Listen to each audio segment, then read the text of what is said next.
Oh, it's the old intro, Sponge Boy Me Bob. We're talking about voices in your head. Okay? So, essentially, every person that you meet, every person that you see on TikTok, that you see as a celebrity, that you see on TV, every person that you talk to daily, every person that you think about often, they form a voice inside of your head because you have an archetype of them. And all the different archetypes of all the things, concepts, and people that you know are going to manifest themselves as some kind of program within your mind. Now, some programs in your mind and some archetypes might be encouraging, and they might encourage you when you're having a hard time. They might make you happier. They might make you feel better when you're down, or they might just make the happy times better.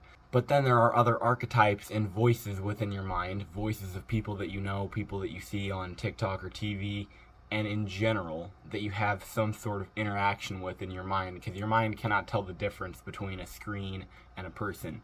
It's still a human face, it's still an interaction. You can choose to dissociate from interactions that don't serve you, or from programs in your mind, people and voices in your head that don't serve you. And so the way that you do this, just remind yourself when you hear or when you notice this voice or this archetype is telling you something, like you have a thought and you're like, wow, that's a good idea. And then some other archetype from some other person that you know comes along and says something dumb about it, okay?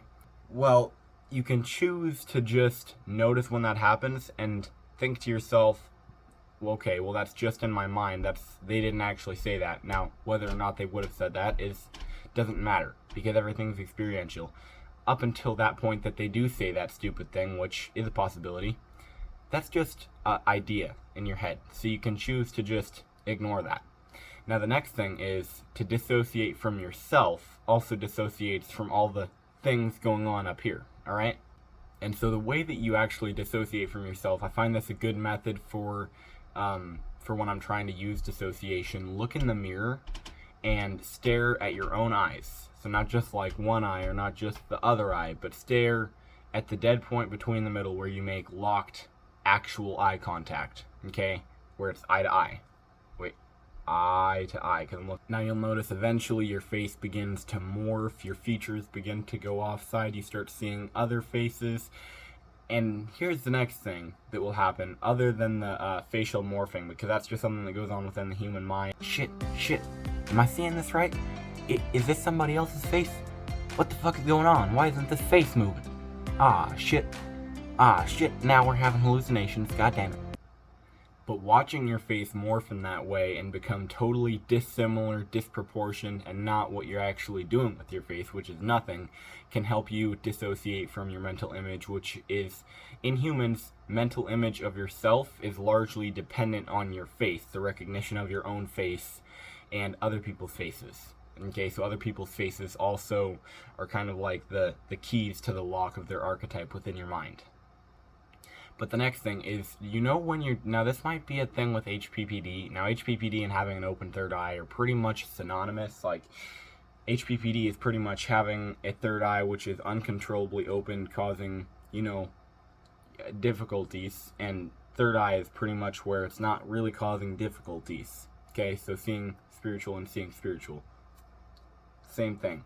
Hallucinatory persistent perception disorder. But do you know when you're driving and suddenly the car comes to a stop, and all of a sudden everything, when you look out the window, if you were looking out the window while it was going, everything was passing so fast, it comes to a halt, and everything will be sliding backward, okay? So it's like your vision starts melting on that end, and everything is sliding, okay?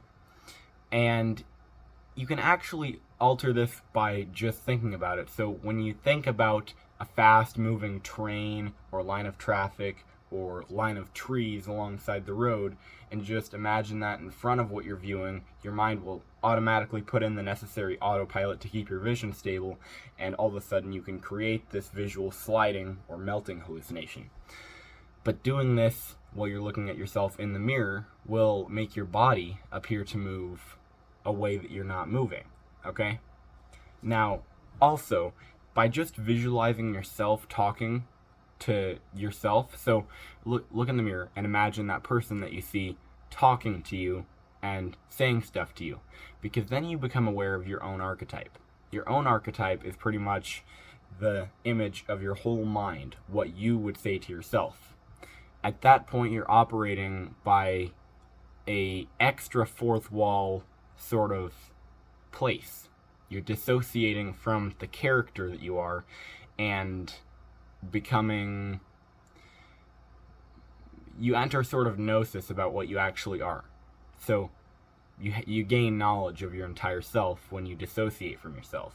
Doing that automatically decreases and weakens the concepts within your mind of other people's archetypes, because to dissociate from yourself, you're also dissociating from all those voices that talk to you, because it's just you talking to yourself. Now you're focusing in on the one thing. And I think it's called no, it's not pan scrying, because pan scrying is palm reading. Scrying in a mirror scrying? Anyway, essentially you're using a mirror to dissociate from your mental image of yourself.